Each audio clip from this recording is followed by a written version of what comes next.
안녕하십니까. 오늘은 2025년 2월 10일 월요일입니다. 오늘도 난세의 영웅 흑행령을 아십니까? 112쪽부터 읽어보겠습니다.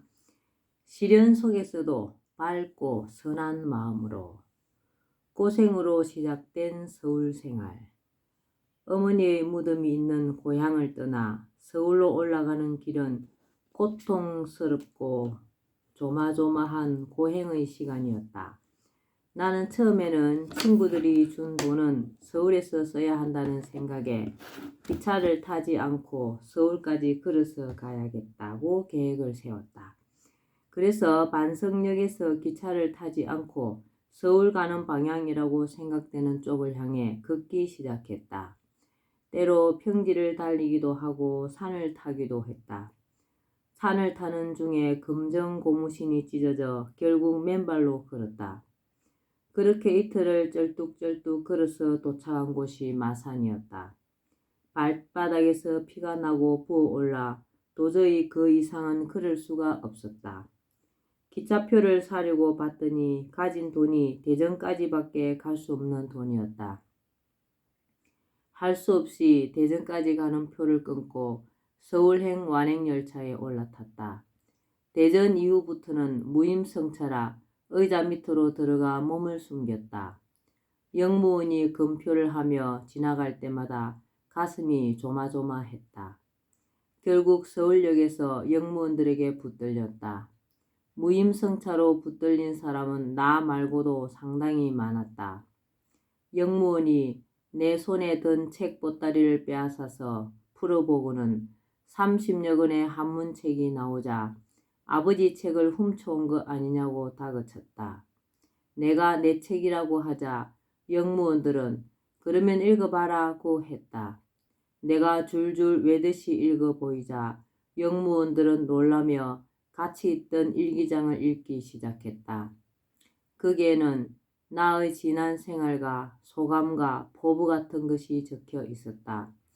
영무원들은 나를 대견한 듯 쳐다보더니 이번에는 어머니 무덤에서 가져온 흙보따리를 풀었다. 흙이 나오자 흙은 왜 가져왔느냐고 물었다. 나는 돌아가신 우리 어머니 무덤 흙인데 서울에서 공부하면서 어려운 일이 있을 때 이 흙을 보면서 마음을 다잡기 위해서 가지고 왔습니다. 라고 했다. 옆에 있던 여자 영무원은 손수건을 꺼내 눈물을 훔쳤다. 그러고는 영무원들끼리 뭐라고 의논하더니 여자 영무원이 와서 조금 있으면 경찰이 와서 무임승차한 사람들을 잡아갈 텐데 너는 몰래 빼주기로 했으니 저쪽으로 가라. 그리고 이 돈은 우리가 모은 것이니 얼마 되지 않지만 밥이라도 사 먹고 어디 가서 잘 때를 찾아보아라. 우리 집에 데려가고 싶지만 우리 집도 식구가 많아 어쩔 수가 없구나 라며 내 손을 꼭 잡고 돈을 쥐어 주었다. 기억도 나지 않는 아버지와 어머니가 마지막으로 헤어진 서울을 멍하니 바라보며 나는 빛바랜 책 보따리를 꺼내안은 채 망부석처럼 서울역 광장에 서 있었다.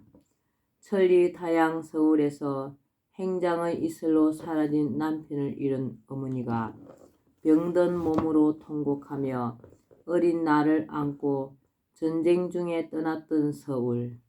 나의 이름에까지 남아서 나와 끊을래야 끊을 수 없는 숙명의 서울로 나는 다시 돌아온 것이다.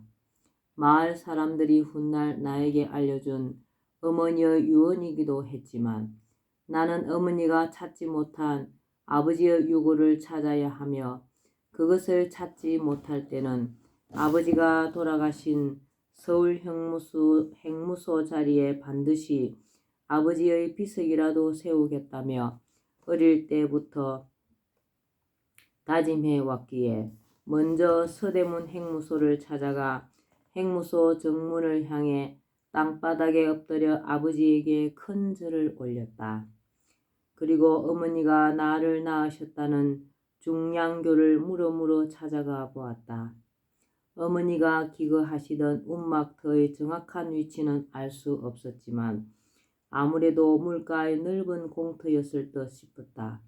나는 그곳으로 내려가 어머니를 생각하며 한동안 서 있다가 흐르는 강물에 눈길을 주었다. 어느 날 청천백력같이 나락으로 떨어진 어머니가 어떻게 해서든 남편을 구하고 싶어서 밤마다 촛불을 켜놓고 기도하며 흘리던 애절한 눈물이 강물 어디엔가 섞여서 흘러가는 것만 같았다. 나는 사람들이 많은 남대문 시장 쪽으로 다시 와서 갈 곳을 찾다가 시장 입구에서 구두 닦는 일을 하게 되었다. 밤이면 구두를 닦는 아이들과 함께 무허가 합숙소에서 잠을 잤다. 그리고 광화문에 있는 협성고등공민학교라는 야간 중학교에 들어가게 되었다. 그런데 합숙소에서 사람들이 얼마나 담배를 피워대는지 연기며 냄새 때문에 도저히 공부에 집중할 수가 없었다. 그곳을 나와 중국집 보이를 하기도 하는 등 여러 군데를 전전했지만 마땅치가 않았다. 고민 끝에 사찰에 찾아가 의탁해 보기도 하고 찾아간 곳이 바로 수유리 화계사였다. 그곳에서 만난 분이 숭산 이행원 스님이었다. 스님이 나를 양아들로 맞아주어 나의 두 번째 아버지가 되어주셨다. 나는 그곳에서 밥 짓는 일을 했는데 그곳에는 화계사 스님들 외에도 동국대학교 불교대학 기숙사인 성림회가 있어 성림회 성녀가 200여 명의 밥까지 하루에 1000여 명 분량의 밥을 지었다. 그리고 밤에는 학교에 다녔다. 그렇게 나는 화계사에서 밥을 하며 야간 중학교를 졸업할 수 있었다.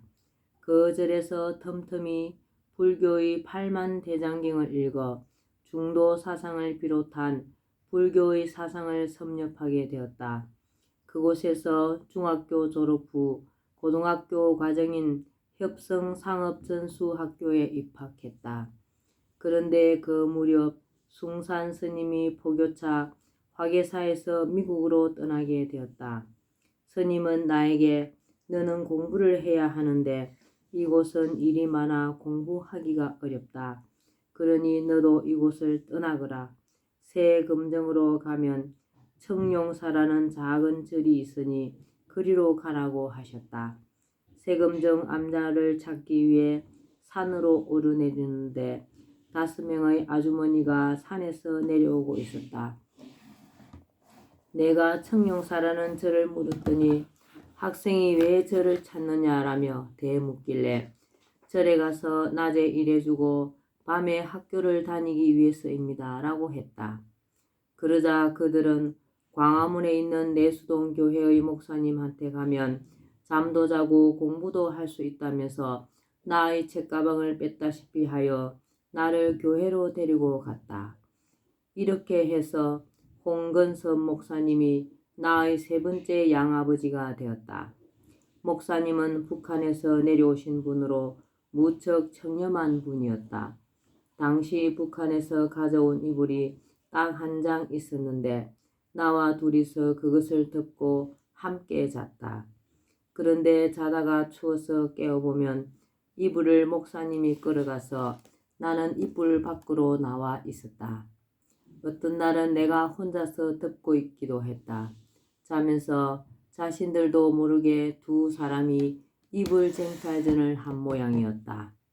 그곳에서 2년간 있으면서 낮에는 일을 하고 밤에는 학교에 다녔다. 틈틈이 기독교의 구약, 신약을 읽었고 주말이면 마을 꼭대기에 올라가 북을 쳐서 아이들을 모으고는 교회로 내려와 주일반을 꾸리고 성경을 가르쳤다. 주경야독으로 섭렵한 인류의 지식과 사상.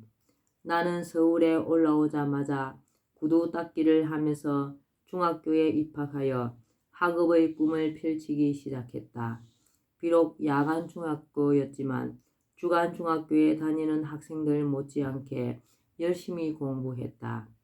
기가하는 곳이 공부하기에 적합하지 않으면 다른 곳을 물색하여 그곳에서 일과 공부를 병행했다.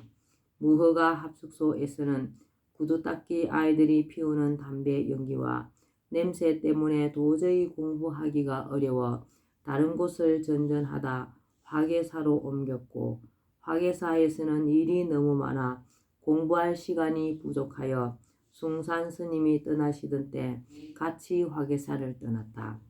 내수동 교회에서도 할 일이 많기는 마찬가지였다. 목사님은 사람은 일을 하면서 살아야 한다며 일을 소개해 주셨다. 그리하여 잠시 폐타이어 공장에서 일하기도 하고, 폐타이어 공장에서 타이어 더미에 깔리는 사고 이후에는 교회 교인이 운영하는 동양당이라는 금반지 공장에서 일을 했다. 일을 끝내고 학교에 갔다가 밤에 교회 목사님 사택으로 돌아오면 거의 파김치가 되어 있었다. 그러나 나는 학교 숙제나 복습을 게을리 하지 않았고 학교 공부 후에도 성경을 읽는 일에 몰두했다. 초등학교 시절에는 유학책을 섭렵하고 북한산 자락의 화계사에서 대장경을 공부해 불교 사상을 통달한 데 이어 이번에는 기독교 사상을 터득해 갔다. 예수님의 산상수훈 같은 것은 예를 들어 심령이 가난한 자는 천국이 저희 것이미요를 영빈천국식으로 사자한문 성구로 만들어 외우기도 했다.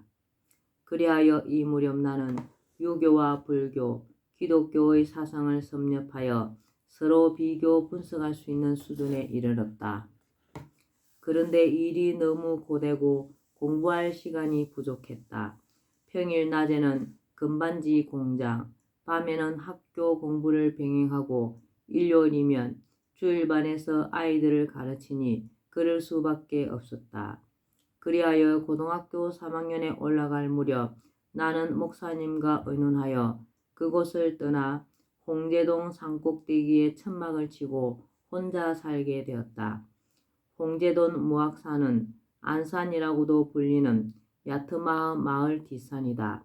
당시에만 해도 산의 제법 위에까지 달동네가 형성되어 있었고 중턱에 있는 약수터에 사람들이 물을 기르려고 올라오긴 했다. 나는 군용 천막을 장만하여 겨울에는 약수터 근처에, 날씨가 풀리는 다른 계절에는 꼭대기에 천막을 쳤다. 천막 안에는 이불을 깔고 한쪽에 책이며 옷가지를 놓았다. 학교가 끝나고 돌아오면 늦은 밤이라 촛불을 밝히고 숙제며 공부를 했다. 초를 살 돈도 없는 날이면 눈이나 달빛에 의지하여 공부할 때도 있었다. 먹는 것은 학교 끝나고 돌아오면서 하루 2개씩 호떡을 사다가 아침 저녁으로 1개씩 먹었다. 간혹 밤에 지가 와서 호떡을 먹어버리는 날이면 아침밥은 굶었다. 어느 날 밤에는 자고 있는데 코끝이 따끔하여 눈을 떠보니 쥐 한 마리가 내 코를 갉아대고 있었다. 나는 낮에는 시내로 나가 볼펜 같은 것을 팔고 저녁에는 학교에 다녔다. 그런데 낮에 일을 하고 돌아오면 동네 아이들이 내 천막이 있는 곳까지 와서 놀면서 천막에 들어와 내 책을 찢어서 딱지를 만들어 놀다가 버리고 가기도 했다.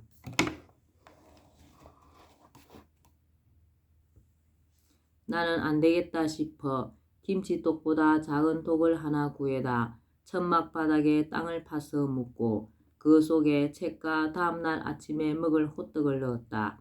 그리고 합판을 깔고 가마니와 이불을 덮어 놓았다. 그 이후로는 책이 뜯기거나 호떡이 없어지는 일이 없게 되었다. 시험 기간이면 그나마 입에 풀칠이라도 할 수 있던 볼펜 행상도 할 수 없었기에 그런 때는 효자동, 옥인동, 궁정동, 내수동, 사직동 등의 동네를 찾아가 한옥집 대문을 두드리고 사람이 나오면 내 사정을 이야기하고 밥을 얻어먹었다. 그 당시만 해도 인심이 좋은 편이어서 대부분 문을 열고 밥을 열어주었다. 이 중에는 늘 대문을 열어둔 집이 한 곳 있었는데 나중에 알고 보니 고 정주영 회장님 댁이었다. 그곳은 찾아가면 언제나 아주머니가 직접 나와 나를 불쌍하고 대견하다며 밥을 먹게 해 주었을 뿐 아니라 주머니에 용돈을 넣어주기까지 했다. 그렇게 나는 혼자 힘으로 살아가면서 풍찬노숙, 형설지공으로 공부했고 때로는 탁발성처럼 남의 집에 가서 밥을 얻어먹으면서도 학업을 모든 일의 중심에 두었다. 그리하여 인류가 쌓아온 지식과 사상을 섭렵함으로써 인간 사회의 정치와 경제, 종교, 역사와 과학 문화를 이해하고 그 정수를 파악하였다. 이 모든 것은 인간 세계와 문화를 이해하여 그것을 방편으로 장차 세상에 내 뜻을 펼쳐가는 데 도움을 줄 것들이었다. 예, 정말 고생을 많이 하셨습니다. 오늘도 난세 영웅 흑영령을 아십니까? 여기까지 말겠습니다. 오늘 흑영령을 많이 부르고 알려서 하늘의 복을 짓는 행복하고 기쁜 날 되시기 바랍니다. 감사합니다. 흑영령, 흑영령, 흑영령.